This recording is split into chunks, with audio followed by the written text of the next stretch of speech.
தமிழகம் எங்கும் கிளைகள் கொண்ட Annamalai institute of hotel management and hospital management படிப்பில் சேர்வதற்கான அட்மிஷன் நடைபெறுகிறது.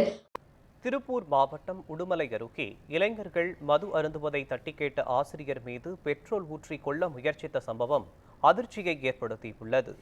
இது குறித்து நமது செய்தியாளர் மோகன் வழங்கிய கூடுதல் தகவல்களை தற்போது பார்க்கலாம். திருப்பூர் மாவட்டம் உடுமலை அருகே காரத்துளவு அரசு மேல்நிலைப் பள்ளியில் இடைநிலை ஆசிரியராக பணியாற்றி வருபவர் முகமது குலாம் தஸ்கீர். இவர் நேற்று மாலை 6 மணி அளவில் பள்ளி வளாகத்தின் அருகில் அடையாளம் தெரியாத இளைஞர்கள் மது அருந்தி கொண்டுள்ளனர். அவர்களை இங்கு மது அருந்தக்கூடாது என தட்டி கேட்டுள்ளார். இதனை ஆத்திரமடைந்த அந்த இளைஞர்கள் ஆசிரியரை தாக்கியுள்ளனர். மேலும் அவர்கள் கொண்டு வந்திருந்த பெட்ரோலை ஆசிரியர் மீது ஊற்றி தாக்குதல் நடத்தியுள்ளனர். உடனடியாக ஆசிரியர் அங்கிருந்த அலறல் சத்தம் கேட்டு அருகில் இருந்தவர்கள் உடையர்ந்து ஆசிரியரை காப்பாற்றியுள்ளனர். உடனடியாக அவர் உடுமலை அரசு மருத்துவமனைக்கு சிகிச்சைக்காக அனுப்பி வைக்கப்பட்டனர். மேலும் மடத்துக்குளம் காவல்துறையினர் இது குறித்து விசாரணை மேற்கொண்டு வருகின்றனர். ஆசிரியர் மீது தாக்குதல் நடத்திய இளைஞர்களை தீவிரமாக மடத்துக்குளம் காவல் ஆய்வாளர் அருள் தலைமையில் தேடி வருகின்றனர். தற்போது அரசு ஆசிரியர் தாக்கப்பட்டது இப்பகுதியில் உள்ள ஆசிரியர்கள் மத்தியில் பெரும் அதிர்ச்சியை ஏற்படுத்தியுள்ளது.